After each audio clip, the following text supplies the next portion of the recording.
할렐루야. 주님의 이름으로 모든 성도들을 축복합니다. 8월 23일 화요일, 오늘도 주님께 감사한 마음으로 예배를 올려드립니다. 함께 기도하시겠습니다. 참 좋으신 사랑의 하나님, 오늘도 하나님께서 생명호흡 주시고 은혜 주셔서 하나님의 구원받은 백성으로 살아가게 하시니 참으로 감사합니다. 오늘 우리에게 주신 이 아름다운 축복의 날, 말씀과 믿음과 성령 안에서 승리할 수 있도록 주님 은혜 위에 은혜를 내려 주옵소서. 우리의 찬양과 경배를 받으시고 주님 주의 백성들과 동행하여 주옵소서. 예수 그리스도의 이름으로 기도합니다. 아멘. 오늘의 시편 찬양 시편 19편 14절의 말씀입니다. 우리 함께 우리의 입술의 고백으로 찬양합니다. 나의 반석이시요 나의 구속자이신 여호와여, 내 입의 말과 마음의 묵상이 주님 앞에 연락되기를 원하나이다. 아멘. 오늘의 말씀을 함께 봉독하겠습니다. 오늘부터 데살로니가 전서의 말씀을 같이 나누게 되는데요. 데살로니가 전서 1장 1절에서 10절의 말씀입니다. 성경 또는 우리 매일 성경 교재 169쪽을 참고하시면 되겠습니다. 오늘부터 시작되는 데살로니가 전서를 통해 주실 은혜를 사모하며 우리 1절부터 10절까지의 말씀을 함께 봉독하겠습니다. 바울과 실루아노와 디모데는 하나님 아버지와 주 예수 그리스도 안에 있는 데살로니가인의 교회에 편지하노니 은혜와 평강이 너에게 있을지어다. 우리가 너희 모두로 말미암아 항상 하나님께 감사하며 기도할 때에 너희를 기억함은 너희의 믿음의 역사와 사랑의 수고와 우리 주 예수 그리스도에 대한 소망의 인내를 우리 하나님 아버지 앞에서 끊임없이 기억함이니 하나님의 사랑하심을 받은 형제들아 너희를 택하심을 아노라. 이는 우리 복음이 너희에게 말로만 이른 것이 아니라 또한 능력과 성령과 큰 확신으로 된 것임이라. 우리가 너희 가운데서 너희를 위하여 어떤 사람이 된 것은 너희가 아는 바와 같으니라. 또 너희는 많은 환난 가운데서 성령의 기쁨으로 말씀을 받아 우리와 주를 본받은 자가 되었으니 그러므로 너희가 마게도냐와 아가야에 있는 모든 믿는 자의 본이 되었느니라.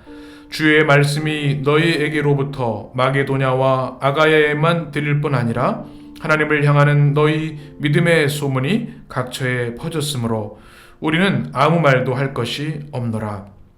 그들이 우리에 대하여 스스로 말하기를 우리가 어떻게 너희 가운데에 들어갔는지와 너희가 어떻게 우상을 버리고 하나님께로 돌아와서 살아계시고 참되신 하나님을 섬기는지와 또 죽은 자들 가운데서 다시 살리신 그의 아들이 하늘로부터 강림하실 것을 너희가 어떻게 기다리는지를 말하니 이는 장래의 노하심에서 우리를 건지시는 예수시니라. 아멘. 할렐루야. 모든 성도들을 축복합니다. 오늘부터 데살로니가 전서 말씀을 한 구절 한 구절 읽고 묵상하고 은혜를 받게 될 텐데요. 이 말씀을 통해서 이 어려운 시대를 살아가는, 또 혼란한 시대를 살아가는 우리들에게 하나님의 위로의 말씀, 또 능력의 말씀이 우리 심령에 심겨졌으면 좋겠습니다. 오늘 데살로니가 전서를 우리가 시작하면서 데살로니가 전서 후서에 대한 기본적인 개관을 이해할 필요가 있겠습니다.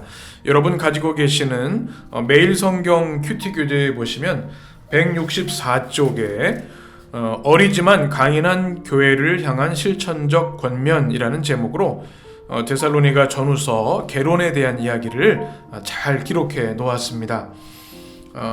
숭실대 기독교학과 권현경 교수님께서 설명해 놓으신 글인데요. 저도 읽어보았는데 참 간결하지만 중요한 내용들을 잘 기록해 주셨습니다. 여러분 꼭 한번 시간 내셔서 이 개론의 말씀을 기억하시고 말씀을 읽으시면 훨씬 우리 데살로니가 전서의 말씀이 더 입체적이고 또 실제적이고 강렬하게 여러분에게 이해되실 줄 믿습니다.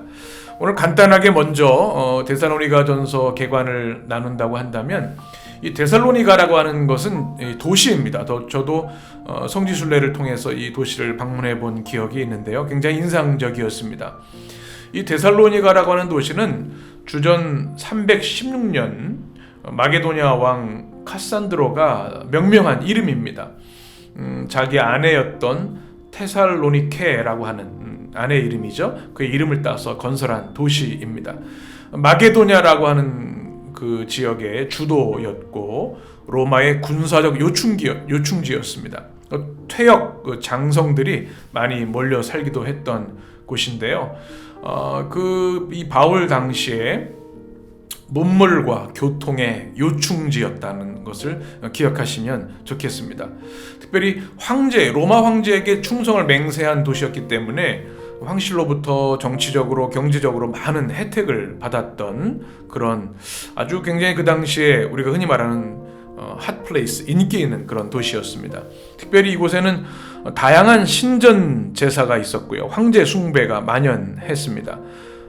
카비루스 또는 디오니수스 신전이 이 데살로니가를 대표하는 신전들이었습니다. 바로 이런 이 문명 또 교통 또 아주 큰 도시 한복판에 생긴 교회가 이 데살로니가 교회라는 것을 기억하시면 좋겠습니다. 이 바울이 두 번째 전도 여행을 신라와 하게 되죠. 여러분 기억하시는 것처럼 루스드라에서 신실한 청년 디모데를 이제 만나게 돼서 같이 전도 여행을 하게 됐는데 이 소아시아 중심 사역을 구상했지요. 그런데 성령께서 그 길을 막으셨고 꿈의 환상을 통해 마게도냐 사람 환상을 보게 하셨죠. 그래서 이제 이 바울이 마게도냐 첫 성이었던 빌립보로 들어갑니다. 여기서 유럽 대륙 첫 발을 내디게 된 거죠. 여기서 성령의 인도하심을 따라 루디아를 만나게 되고 첫 번째 교회 바로 빌립보 교회를 세우게 됩니다. 감옥에 갇히는 어려움도 당하기도 했지만 빌립보 교회가 이제 든든히 세워졌고요. 또 거기서 이제 고난을 통해서 또 다시 데살로니가로 이제 들어가게 됩니다. 그곳에 이제 교회가 세워지게 되는데 바울이 이거 사도행전 17장에 보면 자세한 데살로니가 교회가 어떻게 개척되었는지가 기록되어 있죠. 여러분 시간을 내셔서 한번 사도행전 17장을 읽어보시면 이 데살로니가 전후서를 읽으실 때 큰 도움이 되실 겁니다. 3번의 안식일 동안 유대회당에서 바울이 복음을 전했죠. 아마 그리고 나서 한 최소 3개월 정도 머물렀을 거라고 이제 신학자들이 예상을 하고 있는데요. 그 짧은 기간 동안에 복음을 접하고 또 믿음을 갖게 되면서 많은 이들이 회심하고 예수님의 제자들 크리스천들이 되었죠. 그리고 그로 인해서 데살로니가 교회가 생기게 됩니다. 많은 사람들이 대부분 이방인들이었습니다. 또 헬라인들이나 귀족 또 부인들도 있긴 했는데요. 많은 사람들은 가난하고 어려운 이들도 있었습니다. 바울이 이때 동족 유대인들의 시기와 회방을 받게 되죠. 그래서 폭동에 휘말려서 아주 급하게 떠날 수밖에 없는 상황이 되었습니다. 그래서 바울은 늘 이 데살로니가 교회, 이제 생긴 지 얼마 안 된 교회를 향한 안타까움, 미안함, 여러 가지 염려들이 있었습니다. 그래서 바울은 가려고 여러 번 노력을 했지만 길이 열리지 않아서 안타까움을 갖다가 실라와 디모데를 마게도냐로 보내게 됩니다. 그리고 이제 디모데를 통해서 이 데살로니가 교회에 대한 이야기를 전해 듣고는 그들의 믿음에 대한 감사 또 믿음의 권면을 기록한 것이 바로 이 데살로니가 전서입니다. 아마 주후 50년경 기록되었을 거로 신학자들이 예상하고 있습니다. 이런 기본적인 배경 지식을 가지고 오늘 말씀을 같이 나눌 텐데요. 데살로니가 전서는 권면과 축복의 말씀 그리고 그 교회가 이제 당면하고 있는 여러 가지 문제들이 있었는데요. 뭐 신앙 윤리라든지 도덕성, 또 종말에 대한 오해, 또 이방 종교에 이제 유입되는 것들, 성적인 부도덕적인 것들. 또 이런 것들을 이제 실제적으로 목회적으로 잘 전해주는 말씀이 데살로니가 전서입니다. 이런 기본적인 상황을 가지고 우리 말씀을 같이 나누어 보도록 하겠습니다. 우리 1절 말씀을 읽겠습니다. 우리 모든 그 바울 서신의 1절에는 그 중요한 단서들이 많이 나와 있는데요. 이렇게 말씀합니다. 같이 읽습니다. 바울과 실루아노와 디모데는 하나님 아버지와 주 예수 그리스도 안에 있는 데살로니가인의 교회에 편지하노니 은혜와 평강이 너희에게 있을지어다. 아멘.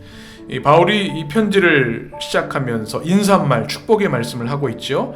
발신자가 누구인가를 밝히고 있습니다. 이 데살로니가 전서를 기록한 바울이 가장 먼저 등장하고요. 그 다음에 실루아노, 여러분 다시 우리가 잘 알고 있는 바울의 동역자인 실라, 이 로마식 이름의 표기입니다. 바울과 함께했던 신실한 동역자, 바울과 함께 감옥에 갇히기도 했죠. 실라를 기억하시면 되고, 디모데, 여러분 잘 아시는 것처럼 디모데는 이 바울의 영적인 아들과 같은 신실한 믿음의 목회자입니다. 이 세 사람이 이제 인사를 합니다. 하나님 아버지와 이렇게 고백하죠. 이 아버지라고 하는 것은 우리 파테르라고 하는 헬라어입니다. 사랑이 많은 자애로운 아버지, 우리 하나님은 어떤 분이신가? 사랑이 많은 자애로운 아버지다 라고 말씀하고 있고요. 예수님이 어떤 분이십니까? 주 예수 그리스도. 주는 우리가 잘 알고 있는 퀴리오스라는 단어입니다. 주님, 주인이라는 뜻이죠. 로마 황제가 퀴리오스라고 불렸습니다, 당시에. 그런데 예수님을 믿는 이들은 황제가 아니라 이 나사렛 예수 그리스도, 십자가에 죽으시고 부활하신 그 주님만이 나의 주님이라는 고백으로 퀴리오스, 주 예수 그리스도 이렇게 고백을 했죠. 바울이 이렇게 고백을 하면서 바로 하나님과 그리스도 안에 있는 데살로니가의 교회에 편지한다라고 말씀하고 있습니다. 이 관계 설정에 대한 말씀이죠. 그냥 우연히 지나친 어쩌다 만난 사람들이 아니라 하나님 아버지와 주 예수 그리스도 안에서 만난 이 데살로니가 교회에 축복하는 마음이 담겨 있습니다. 그리고 은혜와 평강이 너에게 있을지어다. 우리가 믿음 생활하면서 가장 중요한 요소가 무엇일까요? 은혜입니다. 카리스, 하나님의 백성이 주신 하나님의 기쁨, 자격이 없지만 그럼에도 주신 하나님의 은혜, 이것을 카리스라고 합니다. 평강은 에이레네죠. 구약의 샬롬과 같은 말, 하나님 주시는 완전한 평화를 말합니다. 이 사랑하는 데살로니가 성도들을 향해서 이제 세워진 지 같이 있었던 지 3주 한 3개월 정도밖에 안 되는 이 신생교회를 향해서 하나님께서 은혜와 평강 주시기를 간절한 마음으로 축복하고 있는 그런 말씀입니다. 이 시대에 우리 하나님의 백성들도, 저도 이제 목회자로서 같은 마음입니다. 우리 성도들이 어려운 시대를, 혼란한 시대를 살아갈 때 하나님, 우리 성도들, 하나님 아버지와 주 예수 그리스도 안에 있는 우리 성도들에게 은혜와 평강을 주십시오. 카리스와 에이레네로 축복해 주십시오. 이런 마음인데요. 하나님께서 오늘 예배한 우리 성도들에게 동일한 하나님의 은혜와 평강 주시기를 주님의 이름으로 축원합니다. 이제 2절, 3절을 같이 읽겠습니다. 바울의 감사기도의 내용인데요. 같이 읽습니다. 우리가 너희 모두로 말미암아 항상 하나님께 감사하며 기도할 때에 너희를 기억함은 너희의 믿음의 역사와 사랑의 수고와 우리 주 예수 그리스도에 대한 소망의 인내를 우리 하나님 아버지 앞에서 끊임없이 기억함이니. 아멘. 바울이 이들을 생각할 때 가장 먼저 드는 마음은 하나님께 대한 감사였습니다. 왜 그랬을까요? 말씀드린 대로 이 데살로니가에서 3주밖에 말씀을 전할 기회가 없었습니다. 그리고 그 가운데 복음의 말씀이 성령의 은혜로 역사하여서 많은 이들이 예수를 믿는, 정말 주님을 회개하고 예수님을 구주로 영접하고 세례받은 성도들이 생겨난 겁니다. 막 생긴 개척된 교회인 겁니다. 근데 그들이 잘 지내고 있다는 이야기를 디모데를 통해서 들었을 때 너무나 감격스럽고 감사했던 것이죠. 그리고 기도합니다. 그리고 그 기도의 내용 3가지입니다. 너의 믿음의 역사, 사랑의 수고, 소망의 인내. 이 3가지는 이 데살로니가의 가장 중요한 핵심 구조이기도 하지만 우리 예수님을 믿는 그리스도인들에게 가장 중요한 요소입니다. 우리에게 믿음의 역사, 사랑의 수고, 소망의 인내가 있어야 하는 것이죠. 이 신생교회가 이 3가지를 가지고 있었다는 것은 너무나 놀라운 하나님의 은혜였고 바울의 감사의 제목이었습니다. 믿음의 역사, 이것이 무엇일까요? 믿음의 역사라고 하는 것은 믿음으로 말미암은 역사를 의미합니다. 그래서 이 역사라는 것이 에르곤이라는 뜻인데요. 믿음으로 비롯된 역사, 이게 사람의 힘으로 되는 게 아니죠. 하나님을 믿는 믿음이 있었기에 이 3주밖에 복음을 듣지 못했던 공동체가 강력한 교회로 세워줄 수 있었다는 것은 믿음의 역사라는 사실, 참 바울의 감격의 고백입니다. 두 번째는 사랑의 수고이죠. 그래서 이 수고라는 단어가 코프라는 단어인데 피곤할 정도로 힘써서 일한다, 또 녹초가 될 정도로 열심을 다한다, 그런 뜻을 가지고 있습니다. 이 신생교회가 사랑의 수고를 하는데 녹초가 될 정도로 최선을 다하고 열심을 다한다는 소식을 들었습니다. 그래서 감사한 겁니다. 이 사랑은 아가페지요. 하나님의 그 무조건적인 사랑, 무한하신 사랑, 그것이 교회에 있기에 감사한 것이죠. 또 소망의 인내, 이것은 인내라는 단어가 휘포모네스라는 헬라어인데요. 견디기 힘들지만 짐을 지고 그대로 머물러 있는 겁니다. 인내, 견디는 거죠. 참 어려운 일인데요. 이 일을 해내고 있습니다. 무엇으로 인해서? 소망으로 인해서. 세상의 소망, 로마 황제가 주는 소망이 아니라 예수 그리스도, 십자가에 죽으시고 부활하신 그 주님의 소망을 인하여 그분이 주신 구원과 또 하나님 주신 영생과 천국의 소망 때문에 견디고 있는 그들의 모습을 보면서 바울이 끊임없이 감사하고 또 하나님께 영광 올려드리고 있는 것이죠. 오늘을 살아가는 우리에게도 이것이 있어야 하겠습니다. 어려운 시대에 있지만 믿음의 역사, 사랑의 수고, 소망의 인내가 우리 여러분들 가운데, 우리 교회 가운데 풍성하게 되기를 주의 이름으로 간절히 축원합니다. 그러면서 사도 바울은 4절에 이렇게 고백을 합니다. 하나님의 사랑하심을 받은 형제들아, 너희를 택하심을 아노라. 이 데살로니가 성도들 향해 뭐라고 고백하고 있습니까? 형제들아, 아델포이라고 하는 단어, 그리스도의 보혈로 한 형제된 사랑의 표현이죠.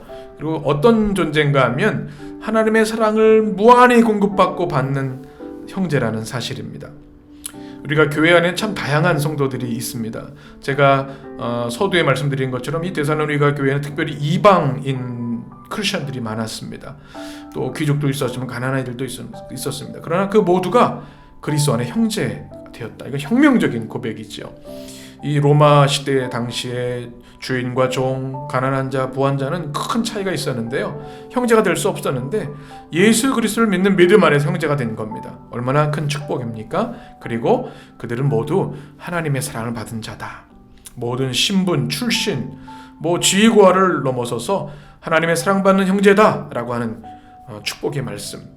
오늘 이 시대 교회도 마찬가지입니다. 세상적인 무슨 근거, 소유, 상황, 위치, 이것과 상관없이 우리 모두는 예수님을 믿는 믿음 안에서 형제이고 하나님의 사랑을 받는 한 지체라는 사실을 우리가 꼭 기억해야겠습니다. 그리고 이 바울이 강력하게 선언하는 것이 있습니다. 너희를 택하심을 아노라. 무슨 말씀일까요? 하나님이 택한 사람이다. 여러분들은 이렇게 고백하고 있는 겁니다. 고난과 환난이 있지만 여러분이 어떤 사람입니까? 하나님이 택하신 축복의 사람들입니다.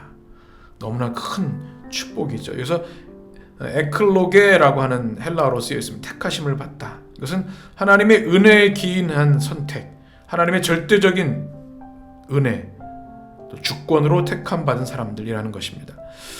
이 데살로니가 성도들이 이 택하심 받은 자라는 말씀을 들었을 때 큰 위로가 되었을 겁니다. 그 이유를 이제 5절 이하로 쭉 말씀합니다. 5절에 보면 이 말로 된 것이 아니라 능력과 성령과 큰 확신으로 되었다. 이것이 택하심을 받은 근거라고 말씀합니다. 그리고 또 우리 6절에 보면 많은 환난 가운데 성령의 기쁨으로 말씀을 받았다. 이 환난인 것이 들립세이라는 단어인데요. 이 포도즙 틀에 포도를 넣고 쥐어 짜는 겁니다. 그러니까 예수님을 믿는 것 때문에 얼마나 큰 환난을 당했습니까? 그럼에도 불구하고 그런 중에도 하나님의 말씀을 받았습니다. 생명과 같이 성령의 기쁨으로. 이것이 하나님의 택함 받은 백성이라는 또한 증거이고 근거라는 말씀입니다. 또 6절에 보니까 주를 본받는 자가 되었다. 예수님을 얼마나 사랑하는지 주님을 닮아가려고 노력했고 그 결과로 주님을 본받은 자가 됐습니다. 이것이 하나님께 선택받은 근거라고 하는 말씀. 얼마나 큰 축복입니까? 우리도 이 세상을 살아가면서 우리가 하나님의 택함받은 백성의 증거가 있어야 될 줄 믿습니다. 우리가 말에 의해 사는 것이 아니라 하나님 주시는 성령의 능력, 성령과 큰 확신으로 우리가 살아갈 때 우리가 택함 받은 백성으로 하나님께 영광 올려드리게 되는 줄 믿습니다. 환난 가운데 우리는 놓치지 말아야 할 것이 있습니다. 말씀을 받되 기쁨으로 받아야 합니다. 그리고 끊임없이 우리는 주를 본받는 자가 되어야 합니다. 이렇게 되었더니 17절에 보게 되면 너희가 마게도냐와 아가야에 있는 모든 믿는 자의 본이 되었다. 이 본이 되었다고 하는 것은 튀폰, 주조 틀로 찍어낸다라는 뜻입니다. 그러니까 똑같이 모델이 되는 정도로 이 짧은 역사를 가진 이 개척된 신생교회 데살로니가 교회가 놀랍게도 많은 믿는 자들의 이 틀이 됐다, 본이 됐다, 모델이 되었다고 하는 것은 너무나 놀라운 말씀입니다. 그리고 이 믿음의 소문이 9절에 보면 각처에 퍼졌다. 그 당시에 마게도냐, 아가야, 또 이 오늘날의 이 발칸반도 지역인 헬라의 전 지역에 이 데살로니가 교회가 얼마나 아름다운 믿음의 삶을 살아가는지, 믿음의 역사, 사랑의 수고, 소망의 인내뿐만 아니라 능력과 성령의 큰 확신으로 살아가는 교회, 혼란 가운데도 성령의 기쁨으로 말씀을 받는 교회가 되었다는 것, 주를 본받는 성도들이 그 교회 안에 가득했다는 소문이 각처에 퍼졌습니다. 그리고 9절 이하의 마지막 절까지 보게 되면 그들이 어떻게 바울을 통해 복음을 받아들였는지, 또 어떻게 그들이 믿던 우상을 버리고 하나님께 돌아왔는지, 또 참되신 하나님, 살아계신 하나님을 어떻게 섬겼는지, 또 10절에 보면 그들이 어떻게 다시 오실 그리스도, 강림하실 것을 기다렸는지, 이것을 사람들이 다 들어서 알고 있다. 참 감동적이죠. 우리가 이 시대를 살아가면서 믿음의 아름다운 소문이 있어야 될 줄 믿습니다. 우리 교회 또한 그러길 원하고 우리 성도들이 모두 그러셨으면 좋겠습니다. 우리 해림교회 성도들은 정말 진정한 교회야. 데살로니가 교회처럼 믿음의 역사, 사랑의 수고, 소망의 인내가 충만한 교회야. 그리고 이 어려운 시대 가운데에도 능력과 성령과 큰 확신으로 살아가는 성도들이지. 혼란 가운데 말씀을 받는데 얼마나 기쁨으로 받는지, 예수님을 닮아가서 모델이 되는 사람들이야. 이런 믿음의 아름다운 소문이 또 우리 해림교회를 통해서 이 지역에 널리 퍼져갔으면 좋겠습니다. 그렇게 될 때 이 복음의 역사, 생명의 역사가 일어나게 될 줄 믿습니다. 오늘 이 말씀을 우리의 주시는 말씀으로 품고 오늘 하루를 살아가길 원합니다. 하나님, 우리도 이 데살로니가 교회 성도들처럼 믿음, 사랑, 소망으로 살아가기를 원합니다. 또 주님 본받는 자가 되기를 원합니다. 말씀을 받되 기쁨으로 받기를 원합니다. 그리고 그리스도의 다시 오심, 파루시아, 강림을 정말 전심으로 기다리는 신실한 삶을 살기를 원합니다. 우리를 장래의 노하심에서 건져내신 예수 그리스도를 온전히 사랑하고 주님을 믿고 따르는 주의 백성들 되기를 원합니다. 여러분의 기도와 응답이 되시기를 주님의 이름으로 축복합니다. 기도하겠습니다. 존귀하신 하나님, 오늘 주신 말씀처럼 우리의 삶도 본이 되고 본을 받는 믿음의 공동체, 진정한 주 예수 그리스도의 교회가 되기를 원합니다. 오늘 사도 바울의 이 데살로니가 전서를 통해 주신 말씀처럼 우리 모든 성도들에게 믿음의 역사, 사랑의 수고, 소망의 인내를 허락하여 주셔서 주님을 더욱 사랑하고 모든 것 이상으로 하나님을 경외하며 사랑하며 신뢰하는 믿음의 성도들 되게 하여 주옵소서. 모든 믿는 자들의 본이 되게 하시고 우리 성도들을 통하여 교회를 통하여 아름다운 믿음의 소문이 널리 퍼져 구원의 역사, 생명의 역사 있게 하여 주옵소서. 오늘 하루도 우리 성도들을 지켜주시고 성령으로 동행하여 주옵소서. 예수 그리스도의 이름으로 기도합니다. 아멘.